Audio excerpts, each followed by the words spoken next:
Ito ang mainit na balita na dapat malaman at mapanood ng taong bayan at pinag-uusapan ngayon sa mundo ng social media na tila ayaw ipalabas ng bayarang media. Vice President Sara Duterte matapang na nagsalita at AFP tila pumanig na di umano kay Vice President Sara Duterte. Ating alamin. Pero bago natin simulan ang balitang politika ngayon sa Pilipinas, kung ikaw ay bago pa lamang sa aming channel, ay please huwag kalimutang mag-subscribe at i-click ang notification bell. Huwag din kalimutang mag-like para mas maging updated ka palalo sa lahat pa ng bago naming mga upload. Kamakailan nga lamang nag-trending sa social media matapos ang mga naging tila padutsada at mensahe ni VP Sara laban sa Marcos administration sa tila mga kapalpakan nito at kung gaano na lamang siraan ang pamilyang Duterte para lamang di umano manatili sa kapangyarihan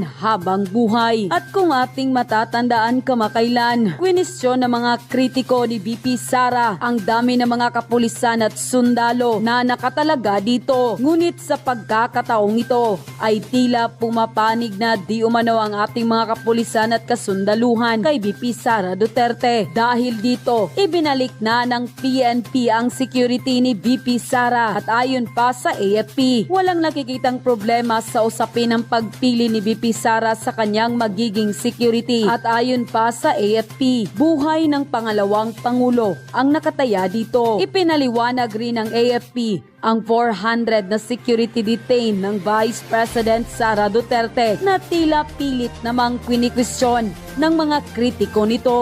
There's no imminent threat to our Vice President.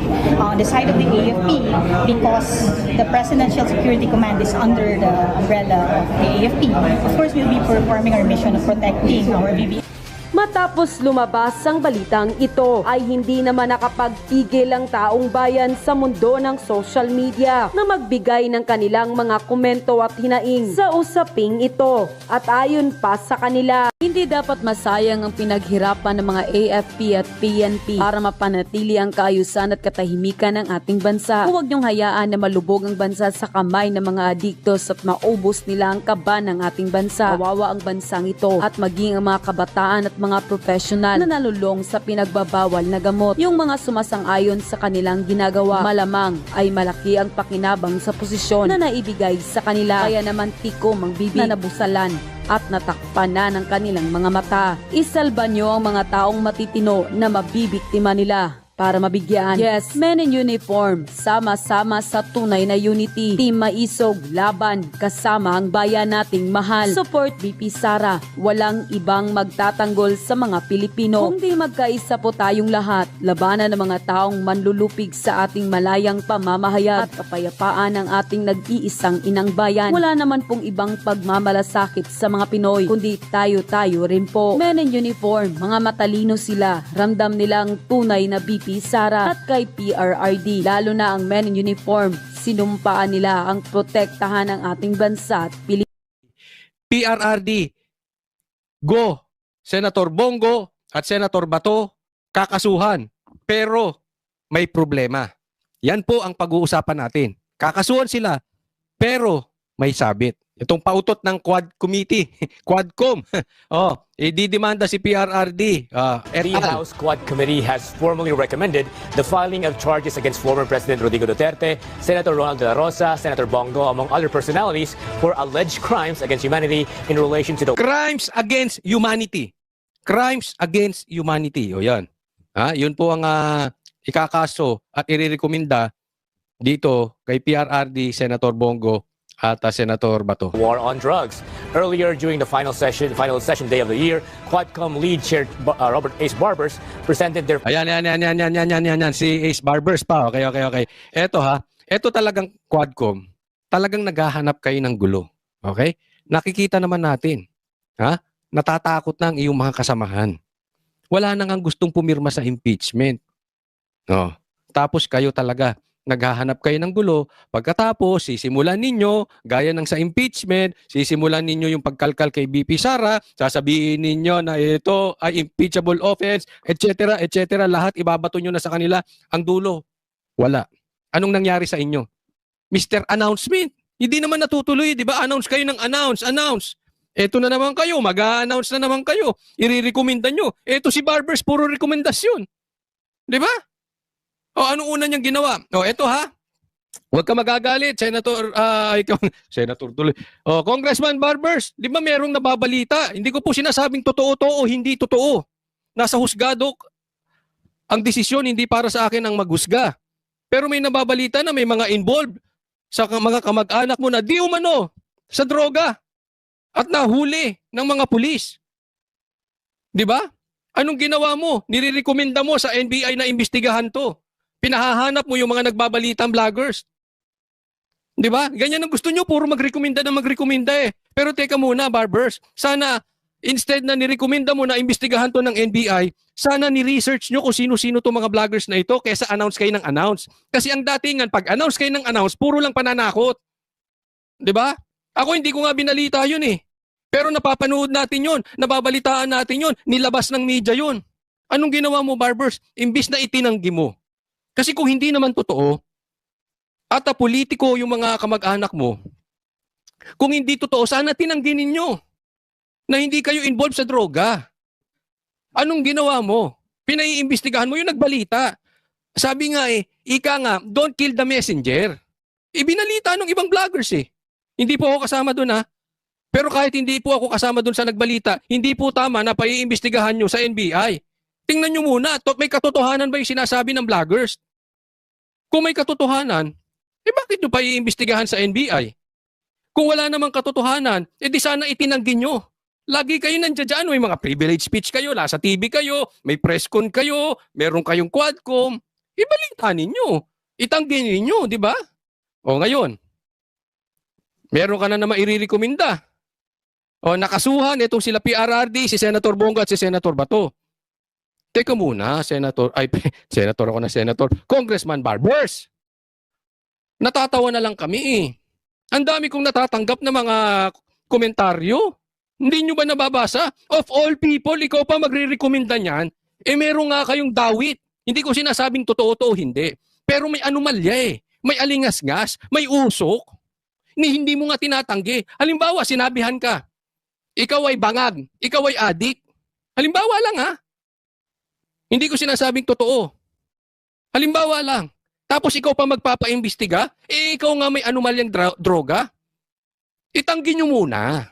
Yun po ang punto ron, itanggi nyo. Kung hindi totoo, hindi totoo. Itanggi nyo, pakita kayo ng proof sa media. And nagalit kayo doon sa vloggers na nagbalita nun. Ano ba naman tayo? So pag may nakita yung mga vloggers na masama, tumahimik na lang. Sambahin kayo. Dilaan ng puwet nyo na parang mga tuta. Ganun ba? Hindi naman dapat ganun. Tapos may gana pa kayong paimbestiga na crimes against humanity, yung war on drugs ni PRRD, may droga na naman. Sir, nagtatanong lang, huwag ka magagalit. Ba't magalit na galit kayo sa drug war ni PRRD na dati naman ay hindi? Dati naman ay gusto nyo si PRRD. Sir, bakit galit na galit ka at 10 ng iyong mga kasama sa war on drugs ni PRRD? Diba? Sana siguro, kung kayo galit na galit sa droga, pa-drug test muna kayo. Lalo na yung may mga ano dyan, yung may mga anomalya. Again, hindi ko sinasabing totoo. Pero syempre, kung may usok, may sunog. Diba? Patunayan nyo yung sunog na yung galing sa barbecuehan. Hindi na susunog na droga. Ganun lang kasimple yun eh. Bago kayo paimbestiga ng paimbestiga, recommend dito, recommend. Alam mo yung parang si Raulo nagre-recommenda na itong taon to dalhin mo sa mental. Parang ganon. Diba? I mean, locus talking. I'm not saying na gumagamit po kayo o bangag kayo. Hindi ganon. Sana lang itinanggi nyo muna na hindi totoo. Walang nadinig ang taong bayan na hindi ito'y totoo eh. Hindi nyo itinanggi. Pinaimbestigahan nyo lang sa NBI. Oh, di ba? Dahil hindi na epektibo yung impeachment. Punta naman kayo kay PRRD ngayon. Di ba? Well, anyway, kung gusto nyo magdemanda, kung gusto nyo, walang problema. Sabi nga ni PRRD, pati yung ICC, papasukin nyo na eh. Ako, galit na galit kasi na ang taong bayan sa announcement nyo ng announcement. Tapos hindi nyo naman tinutuluyan. Di ba? Tigil nyo na yung hearing dyan sa Quadcom patungkol sa Duterte Move on na kayo. Pag may time, move on din. Tapos, demanda nyo na. Gusto mo, tatlo-tatlo kada araw, i-demanda nyo si PRRD. Gusto nyo rin, i-impeach nyo si BP Sara araw-araw. O, di ba? O gusto nyo, papuntahin nyo rin 3 times a day. Ang ICC, walang problema. Basta totoo. Huwag yung nananakot kayo, inire-recommenda namin sa NBI, inire-recommenda namin sa Korte, inire-recommenda namin sa DOJ, ay, pwedeng papasok ang ICC, impeachable offense. May natuloy na ba? Nga. Wala natutuloy di ba? Yun ang nakakaasar. Ginagawa nyong trial by publicity. Ano, para siraan lang sa publiko sila Duterte. Lahat po ng Duterte. Simula kay PRRD, BP Sara, etc. Pati nga si Pulong, dinadamay nyo na eh. Pero pagka talagang seryosohan na, takot naman kayo magdemanda. Takot naman kayo mag-impeachment. Diba? Ito parang naaalala ko yung mga kaibigan ko before. O pagdating sa sa basketball, usapang basketball tayo ha. Pagdating sa limahan, ang galing mag-basketball. Pag sa liga na, nervyoso. Pag totohanan na, salita, may referee, nervyoso na. Pag laro-laro, ang tatapang. O, ganyan kayo. Mahilig kayo mag-announce, pero pag totohanan ng demanda, pag totohanan ng impeachment, pag totohanan ng ICC, patungkol sa Duterte, duwag kayo. Wala pa nga pumipirma sa impeachment eh. Tama or tama-tama? O, di ba? Progress report. Among its contents was the case filing recommendation. According to Representative Barbers, witness testimonies corroborated by evidence. Natatawa ako pag talaga si Barbers pa talaga. Ay, naku, pag yung babanggitin. Ha? Ito yung muka. Yan 7 na yan. Kulang dyan sino kulang dyan? Sino mo kulang dyan? 7 yan eh. Oo. Yan. Yan ang tagatahol ni Tamba. Isang pulis na umaalyado di umano sa isang NPA, na isang pastor na may anomalya din sa kung ano-ano, party list dito, party list doon. Yung mga hindi naman kilala yung iba dyan dati eh. 2 lang ata kilala dyan eh. Panahon ni Tamba, bakala mo hari ng Pilipinas itong 7 ito. Di ba? Kung mga asta itong mga ito, akala mo Diyos. Lalo to si Abante, preach ng Bible. Dinamay pa yung simbahan niya na ibinoto raw si PRRD, itinanggi siya tuloy. O hindi naman daw. O di pahiya ka ngayon. Di ba? Fake news ka, Abante. Revealed a system that allegedly incentivized the killing of drug suspect, a system allegedly modeled after the so-called Davao template and replicated nationwide. Following the presentation of their initial Ang tagal na yan, pustahan tayo, wala na naman mangyayari. Nag-announce na naman sila. Maana kay Boying tong mga to, Mr. Announcement. committee report, the House as a whole has adopted it. Alam mo totoo niyan, PRRD, matindi ka talaga. Tindi ng karisma mo, PRRD. May edad na yan ha, partida. Alam mo kung ba't walang nangyari-yari dyan sa mga yan? Takot kay PRRD. Yan ang totoo dyan. Takot kay PRRD. And likewise approved the motion to transmit the progress report to concerned agencies for the filing of appropriate charges. This report is not merely an account of our work, Mr. Speaker. It is a solemn commitment to uncovering the truth, upholding justice, and crafting meaningful... Max, ang linis! Ang linis! Ang linis! Ang linis! Ang linis ni Barbers. Ang linis ng gupit mo, gupit barbero. Hindi ba kayo natatawa sa nangyayari sa Pilipinas? Child abuser, convicted child abuser, korte po nagsabi, nagpakulong ng abogado. NPA, nagpa-contempt ng general. May anomalya yung mag-anak. Di umano ha? Hindi pa nga nila sinasagot kung totoo, hindi eh. May anomalya sa droga, nagre-recommenda laban dun sa war on drugs. Ang galing mo, Tamba! Mismo ka, mismo. Sino naghahabol? Grupo ni Tamba. Ang lilinis, no? Hindi kurap. Pinagbibintang ang kurap Duterte. Ang linis! Pilipinas, ano na nangyayari sa atin? Ano nangyayari? Baliktad na talaga mundo. legislative solutions to address the scourges of illegal drug proliferation, unlawful Illegal drugs proliferation. Ulit! Illegal drugs, ano? proliferation, unlawful land drug proliferation, charges of illegal drug proliferation, unlawful land acquisition by foreigners, crimes linked to Philippine offshore gaming operators or POGOs, and extrajudicial killings. Linis! Linis. Well, tanggapin natin mga Pilipino, ganyan na ang pangyayari sa Pilipinas, baligtaran na po. Ito naman, next, pag-usapan naman natin, ito, Aimee at BBM, gumagawa ng pelikula. Oh, pelikula ha. Pakinggan ninyo ang pelikulang pagtatandem ni BBM at ni Aimee. Pinunahan ng ilang senador ang ilang kontrobersyal na alokasyon sa panukalang 2025 national budget. Patutsada ni Senadora Aimee Marcos, tila may himala raw na nangyari. Nasa frontline ng balitang yan si Mean Los Baños.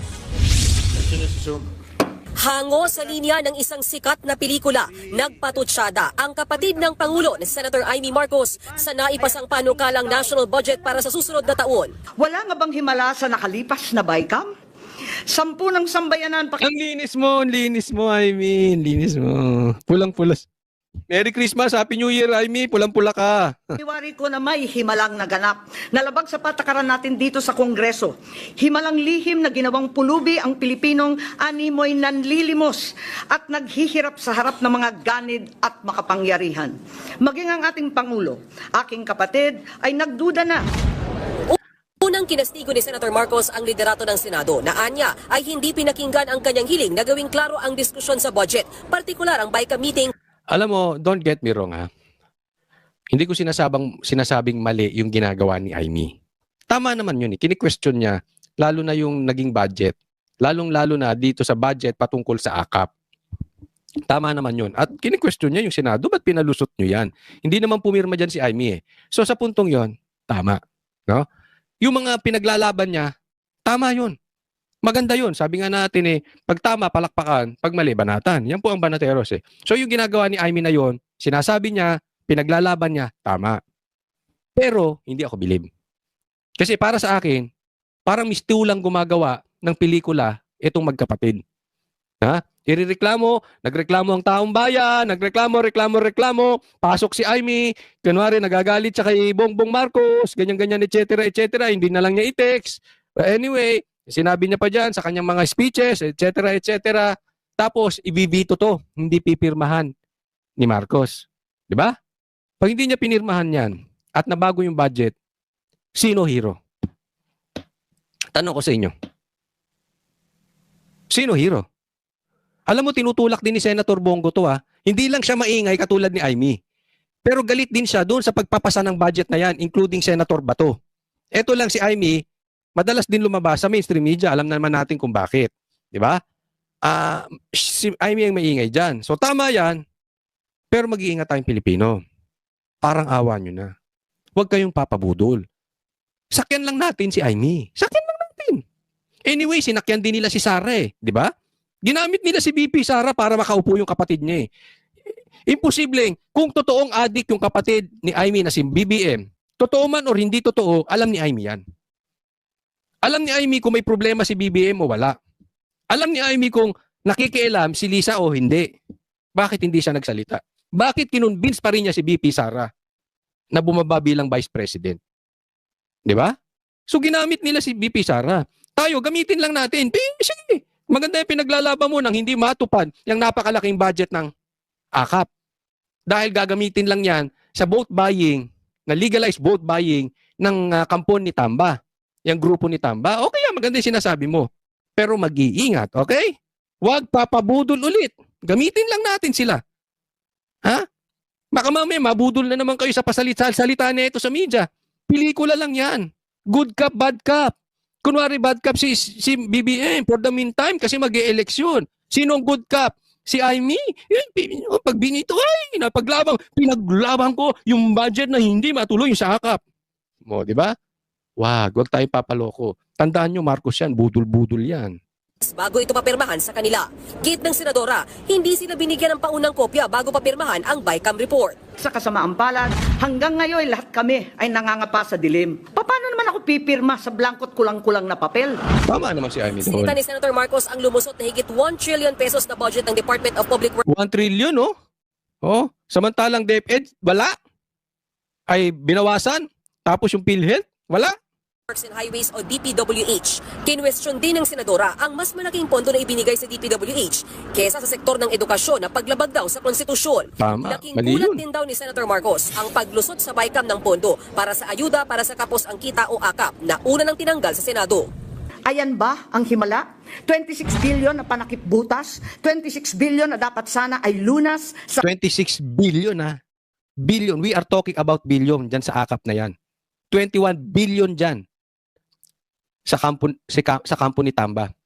21 billion as in B. As in bangag. Billion. halip ay inutas-utas. Saan mapupunta yan, di ba? Iisa lang daw ang basa ni Senator Marcos. The drastic cuts in priority programs and the realignment to unnamed, mysterious infrastructure VIP projects, as well as the politicized social protection will be perceived in a brutal election year as simply vote buying. Ngayon, kasi pa-election sa 2025, so may ayuda. Saan ibibigay itong ayuda? Bukod doon, may akap na may AX pa. Ito naman daw doon sa may mga trabaho. Di ba? Ginagawa nating ano. Alam mo, ang ayuda, limos yan. Ginagawa niyong pulubi ang bansang Pilipinas. Ginagawa niyong pulubi ang mga Pilipino. Ganito rin ang sentimiento ni Senate Minority Leader Coco Pimentel sa pagpapalusot ng BICAM sa AKAP funds. Kasama na ang Senado sa maling programa. May mali. Hindi ko naman maintindihan sa Senado. Alam mo, okay lang yun sa kamara eh. Alam naman natin yung karakas ni Martin. Siyempre, hawak niya yung kamara, di ba? Alam naman natin yung galawan dyan. At especially, karamihan dyan, re-electionist. Kasi 3 years lang sila eh. So, lahat yan, tatakbo ulit sa 2025, kailangan nila yung budget. Nauunawaan naman natin yan. Hindi ko sinasabing tama ah. Alam naman natin yung galawan dyan nila Martin, yung kampo niya. Pero ba din naman Senado? Nabigyan lang kayo ng 5 bilyon. Nagsipirma naman kayo. Something is wrong.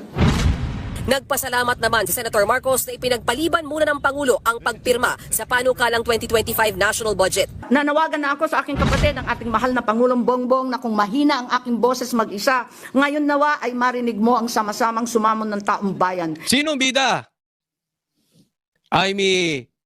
Sinong bad cop? BBM. Good cop?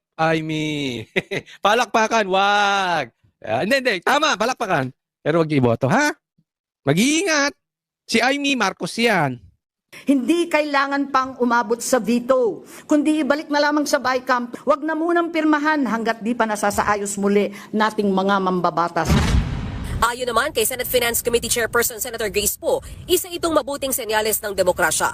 May kapangyarihan Gumaganyan kapag Grace Poe Piatos. Baka ikaw si Grace Poe Piatos. Hindi baka ikaw si Mary Grace Poe. Anyway, bigla naman, yan ang demokrasya. Sinasasabi nyo lang yan kasi pumuyok ang taong bayan.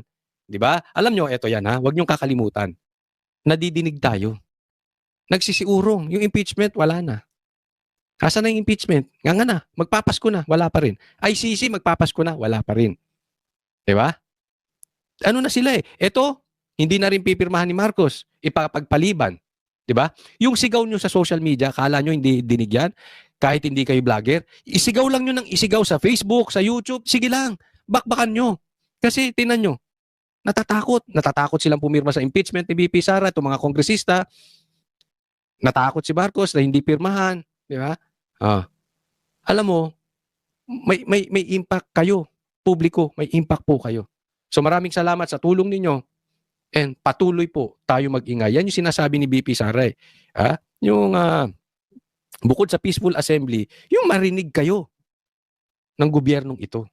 niya ang Pangulo na pag-aralan at kung aaprubahan o hindi ang panukalang pambansang pondo. Nagbabalita mula sa front. Ayan. So, successful. Successful ang ate. Pero huwag kayong titigil. Kahit Pasko, ano tayo. Kasi baka ilusot nila yung mga kalokohan nila. Ha? Kasi ang balita po dito ay bukod sa ipagpapaliban, talagang may nanginig. Yan po ang balita sa reliable source po natin na may nanginig talaga. Naramdaman, sa madaling salita, ramdam po kayo. Kaya nagbabago-bago sila ng style. Kaya nga naghahamon tayo ng impeachment eh. Di ba wala na? Ramdam po kayo. At yun na nga mga kababayan, ano na ang masasabi nyo sa balitang ito? Please i-comment nyo sa ibaba at babasahin ng aming team. At kung nagustuhan nyo ang video, ay please huwag kalimutang i-like at mag-subscribe at i-click ang notification bell para updated po kayo palagi. At please huwag kalimutang i-share para mas marami pang makaalam sa balitang ito. Maraming salamat po.